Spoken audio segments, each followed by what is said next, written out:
O mercado de trabalho americano vem chegando cada vez mais perto de um colapso, e não é somente pelos números que foram revisados, né, dos quase 1 milhão de empregos que acabaram não existindo, mas você percebe também por vários relatos que estão viralizando nas redes sociais em relação a americanos que literalmente perderam as esperanças de tentar voltar para o mercado de trabalho. E é sobre isso que eu quero falar no capítulo de hoje, principalmente ligando isso à questão macroeconômica.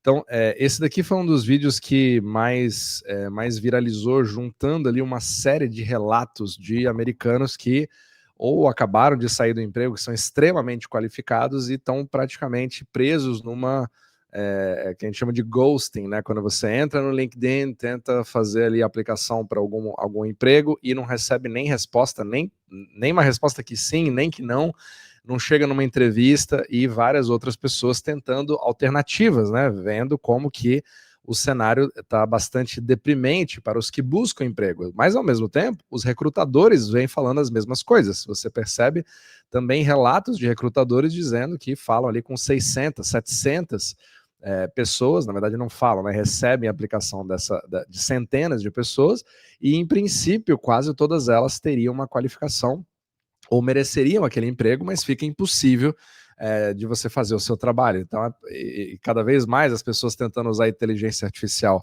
para aplicar, e também os recrutadores usando a inteligência artificial para poder selecionar. E aí você acaba tendo uma guerra de inteligência artificial, né? E ninguém mais tem aquela presença física. Então, isso está criando praticamente um outro tipo de congelamento no mercado americano. Então, um deles é o mercado de real estate, que eu já falei em vários outros capítulos, e agora você percebe a mesma coisa no mercado de trabalho. Mas as implicações disso é que são bastante interessantes. E eu já falei sobre vários desses temas, né, sobre o próprio mercado de trabalho, e aqui no capítulo 507, onde eu falei sobre as implicações da esperança que se dá, né, no corte de juros, etc., e dessa grande revisão do trabalho, e como que a curva de juros já vinha explicando isso. Então, se você quiser entender mais em detalhes, né, vendo esses vídeos de forma gratuita, eu também ofereço para membros a Universidade OmniMacro, onde todos os sábados eu faço conteúdos exclusivos para você entender como que tudo isso que eu venho explicando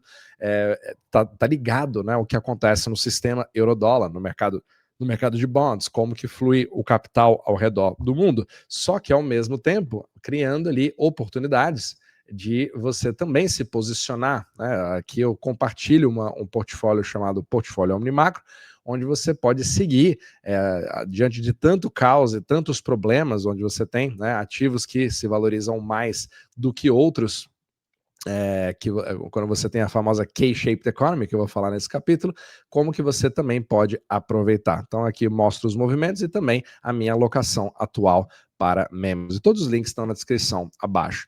Então, vamos falar sobre essa K-shaped economy, que eu acho que ela é uma das coisas que mais traz aqui o significado da disparidade que nós temos hoje no mercado. Então, o mais interessante é que você fala agora cada vez mais a palavra recessão na economia real, né, das pessoas que estão procurando empregos e não conseguem, e que estão sentindo que tem uma coisa muito errada, mas ao mesmo tempo a SP500 continua de pé, né, continua ali dando seus passos, atingindo as máximas históricas, e você vê claramente que existe essa disparidade. Então, o que é o K-shaped economy? Ele é um padrão, eu vou até compartilhar aqui, ele é um padrão onde você tem ali, deixa eu tirar aqui pronto, onde você tem simplesmente todos os tipos de indústria, né, que elas vão ali antes do Covid, todas estavam andando mais ou menos da mesma forma, e aí tivemos a recessão de 2020, só que depois você teve uma bifurcação.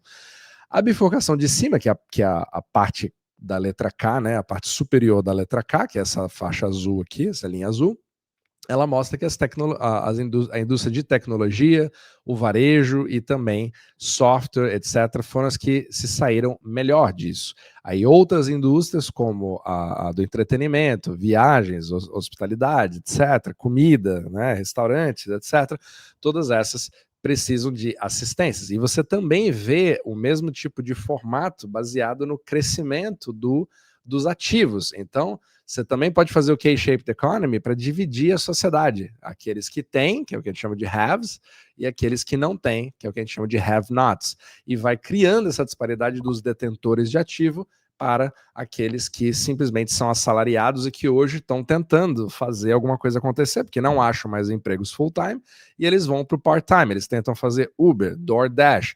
Só que vários desses tipos de serviços também estão ficando saturados, e aí você tem um pagamento menor por hora trabalhada, fazendo com que esteja cada vez mais apertado.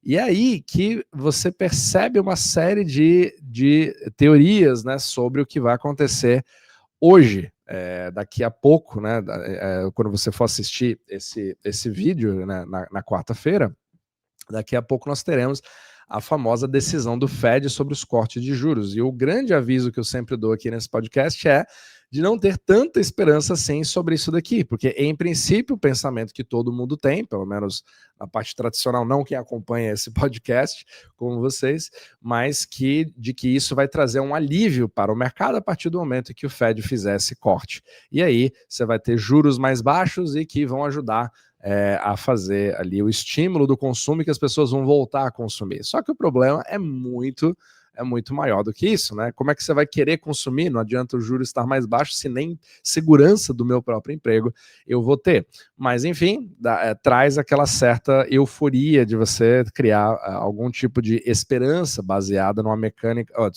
numa política monetária, né? Que o Fed vai fazer, porque é um dos mandatos do Fed, de proteger o pleno emprego, etc. E nós estamos vendo que isso está caindo por terra. Afinal de contas, nem nos números você consegue confiar e ainda por cima eles são bastante atrasados. E o que é mais interessante também é o fato de que o mortgage, os juros do mortgage americanos já estão caindo nesse exato momento. E se você parar para pensar, essa taxa de juros aqui do mortgage, ela é referência dos juros de 10 anos. Mas espera aí, por que esses juros vêm caindo, né? Você está vendo aqui 6,13% para o de 30 anos, se você precisa esperar o Fed para fazer esses cortes? É justamente porque o Fed não controla esse tipo de juros. E aí quando você vê aqui a curva de juros, você vê claramente por quê. Então o Fed ele só consegue controlar essa parte da frente.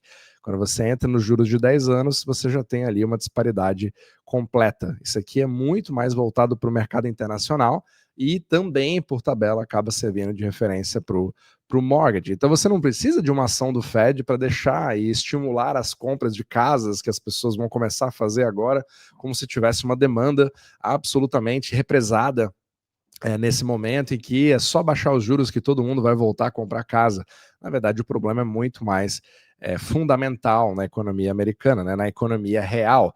Só que, ao mesmo tempo, você também precisa ficar atento em relação à influência que essa economia real pode vir a criar no mercado financeiro, né? Quando você volta ali a avaliar o que acontece na SP500, ela também tem como uma das suas bases a aposentadoria dos americanos, que é depositada ali a cada 2 semanas dos seus 401k, nas suas contas de aposentadoria, criando todo aquele investimento passivo, né? Eu falo isso bastante para os membros Omni-Macro. Então, isso, a partir do momento que você tem uma quantidade muito grande de americanos que possam vir a sacar esses 401ks, você pode ter ali uma reversão que acaba fazendo com que os fluxos de capital saiam desses mercados e aí você realmente tenha um sério problema. Só que, ao mesmo tempo, como eu já expliquei, né, muitas vezes para os membros, o que não é nem essa questão da situação atual que importa, mas o que vai ditar o que vai acontecer com os investimentos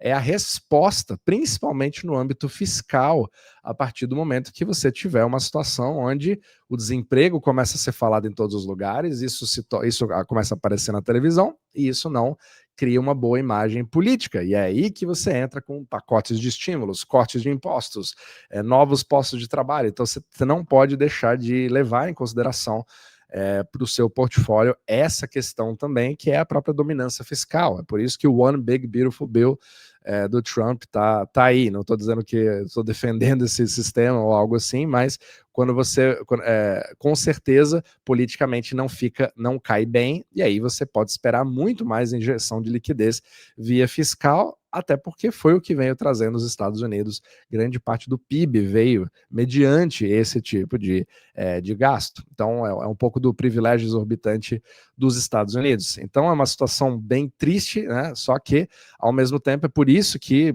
eu acho tão importante, né? Às vezes eu compartilhar um pouco dessa situação que reflete a K-shaped economy no portfólio OmniMacro, justamente para que você entenda, né, quais são os tipos de ativos e em que tipo de alocação você coloca para poder se colocar do outro lado, né? Onde que a liquidez vai após uma injeção específica, e principalmente entendendo os ciclos, né? Porque às vezes ele vai retrair, então tem determinadas retrações, mas você também, que são muitas vezes correções, né, que provavelmente vão acontecer, mas os fundamentos ao longo do tempo vão sempre determinando. É o famoso nothing stops this train, né? Nada pode parar esse trem. Então, vamos ver a cena aqui dos próximos capítulos. A reação dos mercados é sempre interessante, né, no dia de Fed, mas com certeza está se esperando ali pelo menos um corte de 25 pontos percentuais, talvez seja o único, talvez precise de muito mais, só que claramente a gente está vendo que todo o mercado ele virou um jogo de expectativas e o Fed seguindo ali como se fosse um cachorro atrás do próprio rabo. Então, de fato, o K-shaped economy veio para ficar e ele está só se intensificando cada vez mais. Então, espero ter ajudado e a gente se vê no próximo vídeo.